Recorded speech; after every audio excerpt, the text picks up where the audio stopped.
And I'm glad to be here today. It's the third edition, and just expect nothing but magic. Feels amazing, and he's doing this for a really good cause and bringing a lot of African culture to America. He's very passionate about his love for African music, so that we stand our feet here in the United States of America, that we cross boundaries and African music can be appreciated.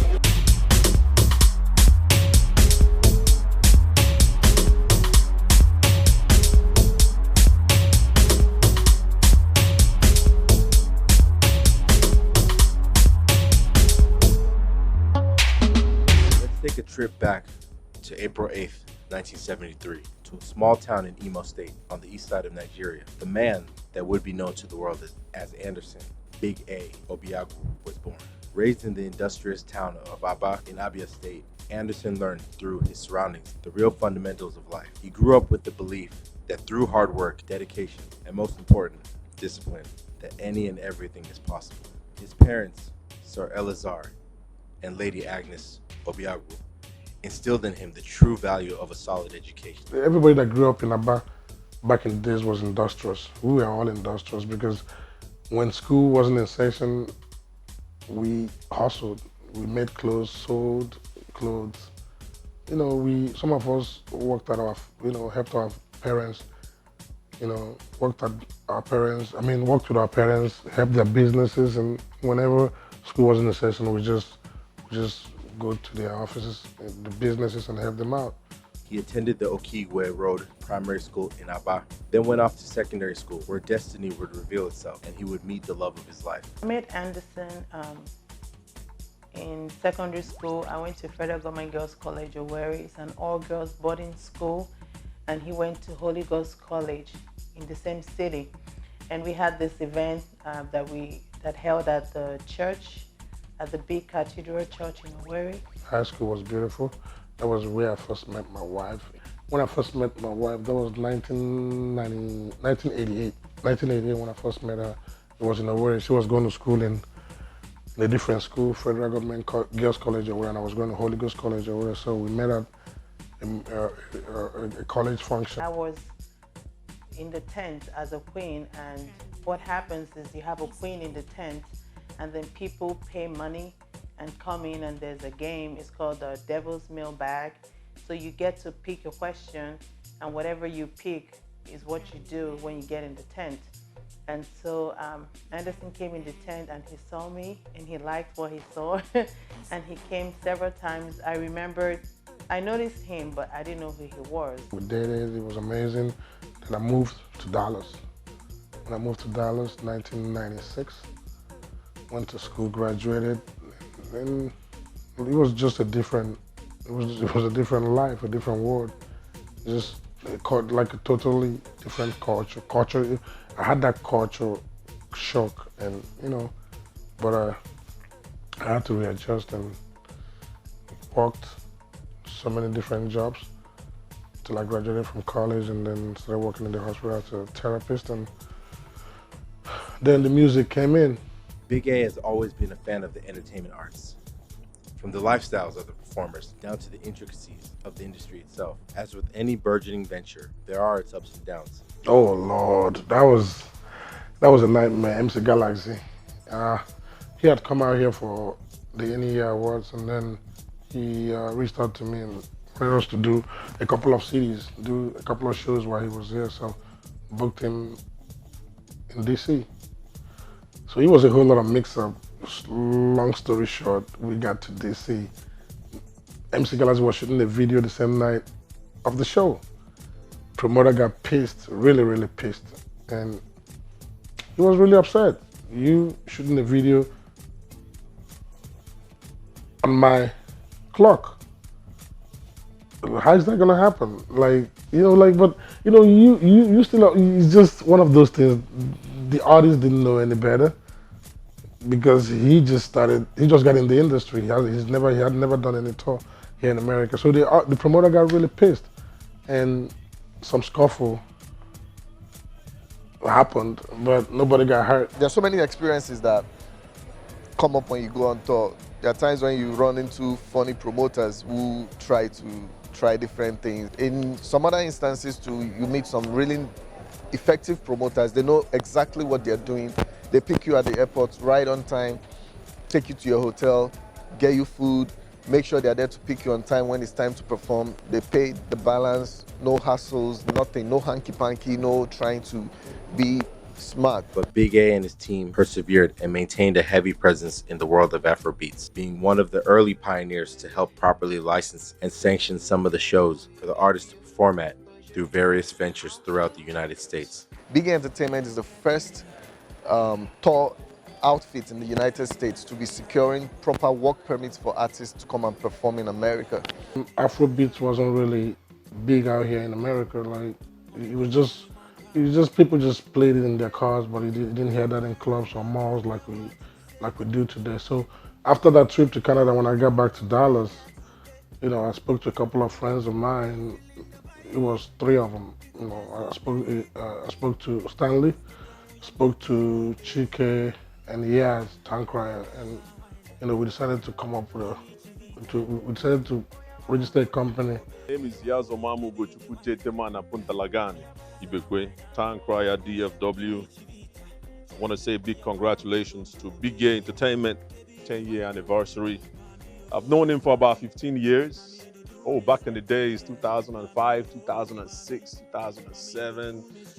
Big A and his wife, they threw the best parties in Dallas, Fort Worth. Everybody showed up at one of these parties. All the husbands met their wives at those parties. The wives met their husbands there. There was a baby boom around that time. A lot of babies were born within those 3 years. But when it came to 2007, 2008, and 2009, we started talking about bringing African artists to Dallas. We were tired of going to Houston for shows, so we decided to bring them here.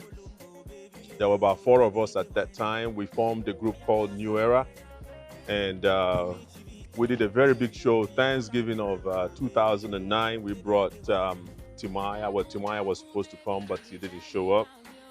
We brought Omotola, Kelly Handsome, and a few other acts.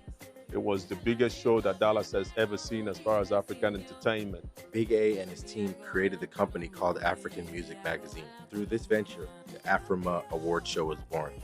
The most toughest nigga in the industry, I tell you. Troy, toughest boss in the industry. After we completed the P Square concert, I remember sitting in his office and he said, I'm thinking about starting an award show. And that's pretty much how Afrimma was born. And the original movers in business movement at the beginning.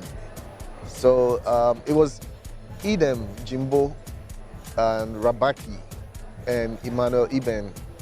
I guess those were the first original movers in the business when we started. If you ever met Big A, at the first instant, you already know it's not going to be a pleasant meeting at all. Because he never smiles. He never smiles. He's always short, like straight. His face is always straight. He never smiles. It takes a lot for him to smile. With the success of Afrimma, many African artists have gained the worldwide recognition that their talents have shown to help further their emerging genre of Afrobeats. I met Big A, I think, 2017.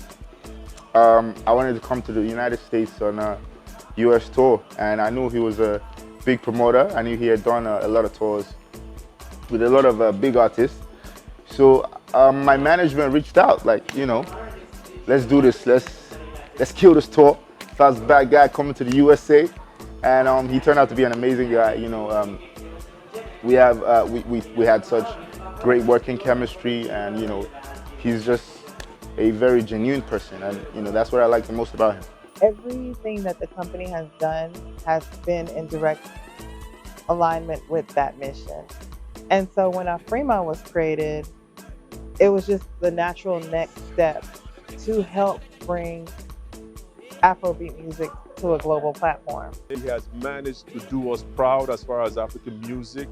He has managed to do us proud as far as crossing boundaries, bringing African artists here to the DFW, to diaspora as a whole, and introducing them to things that they haven't seen before. He was still very surprised at the turnout and close to all the Afrimma awards that we've had. You know, it's been crazy. You know, each one every year has been a plus and a negative, and all we had to do was put the energy together to build up another successful year. There are, however, many other sides to Anderson than just entertainment. He's a man that firmly believes in putting his family first. Without the stability and support of his family, he wouldn't be able to carry on with the journey of excellence that he's seeking. Together with his wife, Afrimma, they're raising 3 beautiful children. He heavily makes sure that he's involved with the lives of his children and is an active father. We're like younger, you know, we don't understand obviously, but now that we're older and we understand more things, we know that what he does is like takes a lot of sacrifice and time and effort, and how he cares a lot about Africa and what he's trying to do to bring the culture of Africa to America, and how hard he's been working. And it's just a blessing to have a father that cares that much about other people and how he tries to influence America. Especially when we went to Afrimma for the first time a couple years back, we were able to see what he's done and how it's actually influenced everyone around him, what it's actually done, and all the work and what has actually come of all the work he's put. So we went there and we were really shocked and amazed. And that was our first time really witnessing the true magnitude of what he's done and what it's brought about. Having the support of his wife for 20 years makes the journey that much smoother. It's very tough. Like in the beginning, it's very tough for a marriage. When your husband is gone for long periods of time traveling, and also the environment, you know, where the events are held. What do you do as a wife? All you can do is support him. I lift him up in prayer. You know, we've had our ups and downs, but we put God first. Without my family, I don't think I would have been in this business till now, especially the late nights, the travels, the touring, just name it. You know, promoting this music business is very, very time consuming. You know, my wife has been very understanding. She's like Team Big A. Like it's just whatever we need to do to get the job done. And you know, when these artists are on tour, her hospitality, she opens up her doors. She cooks for them. Like it's when we talk with artists, it's more like a family. It's like a family unit. The show must go on, as they say. The emerging genre of Afrobeats continues to infiltrate pop culture worldwide. Acts such as Basketball, Val's, Flavor, and many other talented artists continue to elevate Afrobeats in conjunction with African Music Magazine. If somebody were to ask me, has Afrimma made an impact on Afrobeat music and the culture as a whole, I would totally say yes. Deeper than just a music award show. It's been an opportunity to connect Africans as a whole. It's not segmented. It's not just Nigerians. It's not just Ghanaians. It's not just Kenyans. It's for Africans as a whole. And not only Africans, it's for everyone. Everything you guys have talked about, planned in the meetings, come to flourish right in front of your eyes, because you know you've done something great for the culture. And that's all Big A usually is all about, is pushing the culture. The lifestyle of an artist and promoter is a very stressful one. However, the passion, dedication, and general love of the culture makes the journey that much worthwhile. The end goal is always the most important, making sure the show and the event comes out right.